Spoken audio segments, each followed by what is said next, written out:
Oh, hi guys. I was just listening to someone I listen to frequently, Pastor L.A. Ewing from Barbados.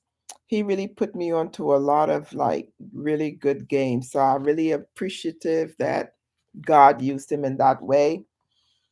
Yeah, because I had gotten involved with wrong people who were, because they go by the name pastor or, minister or prophet or whatever. I actually felt that these were like, real people of God, men and women of God. And after having certain experiences, I realized that it was all a sham, and really the things they were into were really not godly things. So not everyone who called themselves a man or woman of God is really a follower of Jesus Christ. And by the way, even Satan has ministers and pastors, okay? The enemy of God, our Lord and Savior Jesus Christ, has his own pastors and what do you call it, prophets and these things. And they masquerade as men and women of God. And I've been around them. And I actually used to really believe these people. For whatever reason, I used to like just trust that what they were saying was real and true. Like they actually were men and women of God. But you know what? They were men and women of God. But the question is, which God? The capital G God or the lowercase G God? You know, because there is a lowercase G God. And many people make the mistake of following the lowercase G God because he promised them wealth and health or whatever he promised them. And they took the how could I put it, the lie. They believed in the lie and they flowed with it. But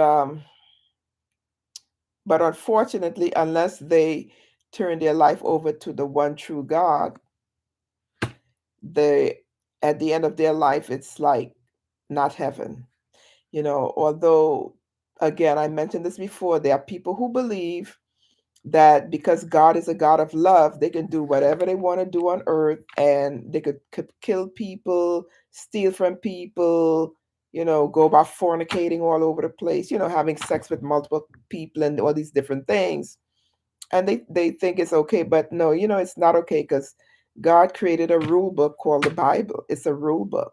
Yeah, and that's how we are supposed to live our lives. But unfortunately, there are people who call themselves, Christians, who do not live by the biblical standards.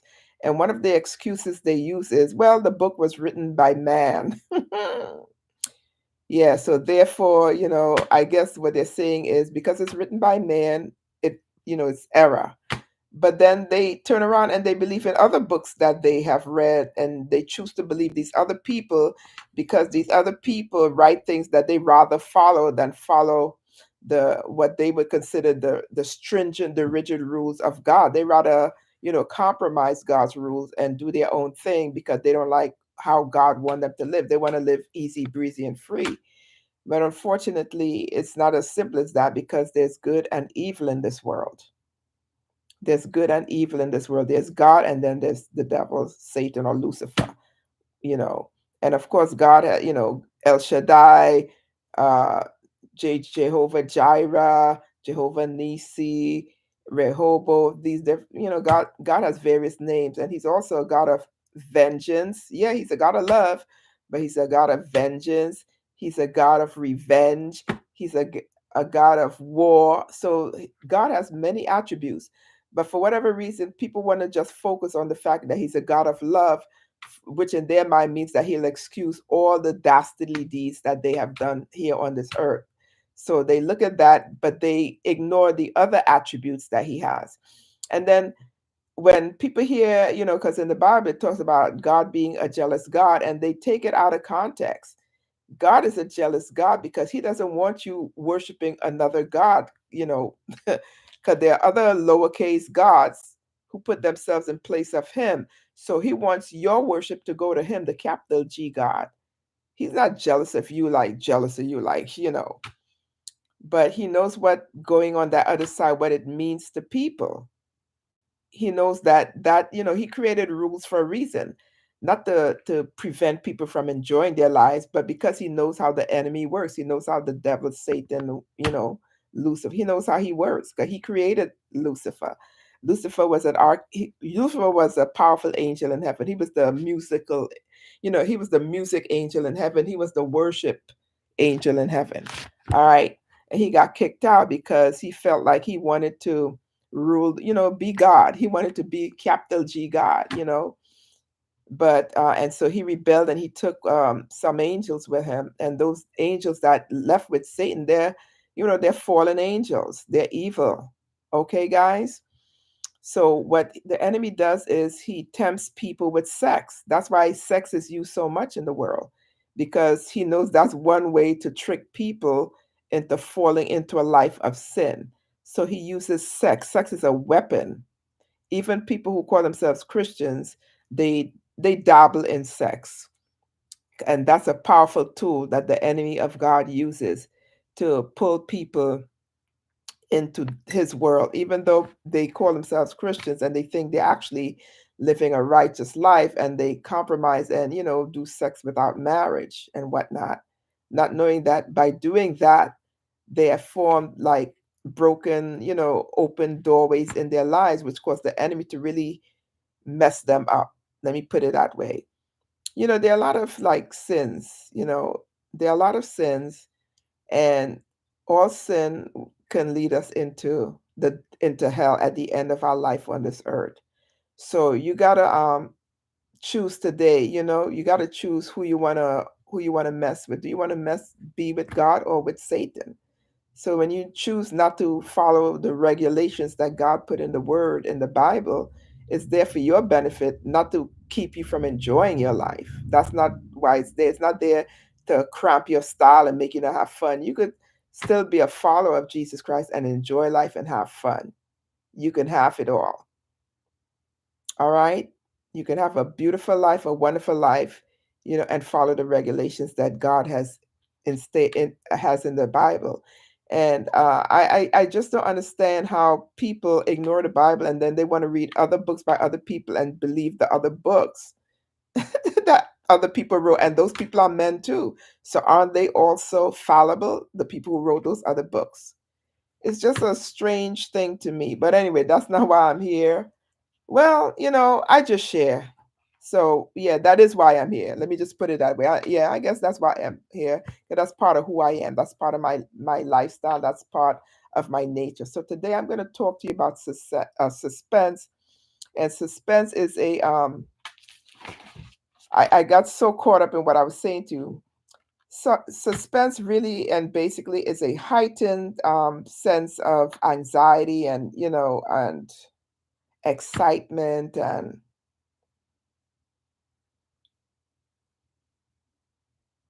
anxiety, a heightened sense of excitement and anxiety and so forth. And it leaves you wondering what's going to happen next.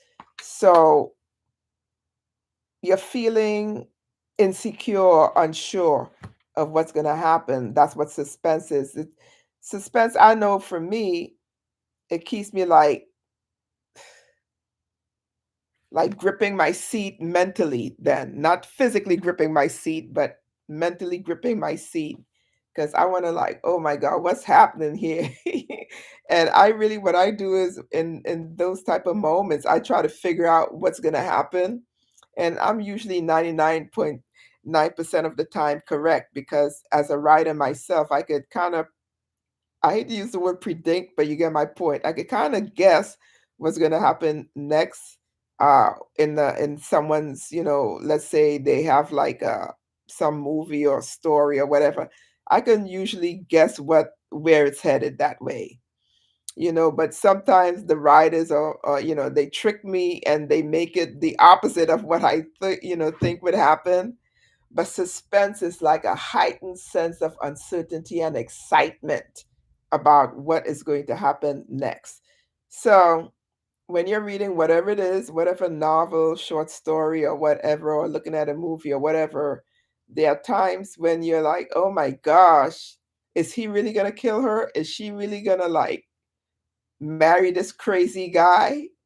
You know what I mean? Because the audience, as the audience, we know that this is the wrong guy for her based on all these 10 women we saw him running around with, and that he's going to be, coming to her and like trying to finesse her.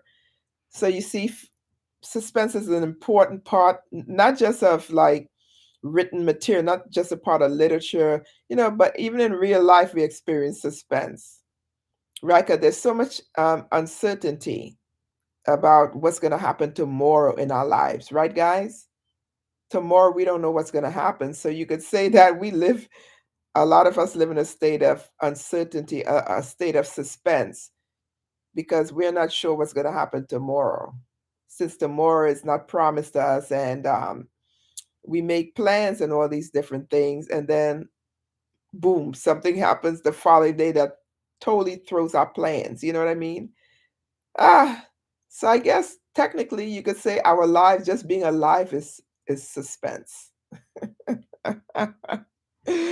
Just being alive is suspense. But anyway, and I think that's basically self-explanatory what suspense is, right, guys? Uncertainty, heightened sense of uncertainty and excitement about what's going to happen next. And there you have it. And I hope I made it somewhat easy for you to follow, which I believe I did. Some things I go into elaborate explanations and examples, you know what I mean? But in some instances, it's really not necessary because I think most people on this earth know what suspense is, right? But anyway, I was in two minds whether I should pop on tonight or not. Oh, it just it just turned yeah, I was in two minds, but I said, you know what, let me just do this because I've been doing it every day, for the most part. So let me just try to keep it up.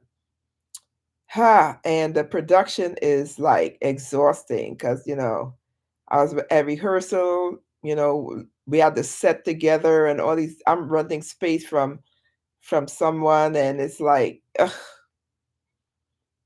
yeah, one day I just need to have my own like building, my own theater building, to be quite honest with you, because it's better to have your own stuff, you know what I mean?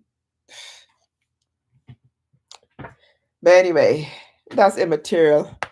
And anyway, guys, I hope that you have a beautiful weekend, and you enjoy your family members, and be safe. All right. And I'll see you when I see you. And I forget, as I usually do, to put my website on this page, www.jksstyles.com. www.jksstyles.com. Feel free to pop in, buy, and your family members, or whoever you like, Christmas gifts and whatever gifts. And I'll see you when I see you. All right. Blessings.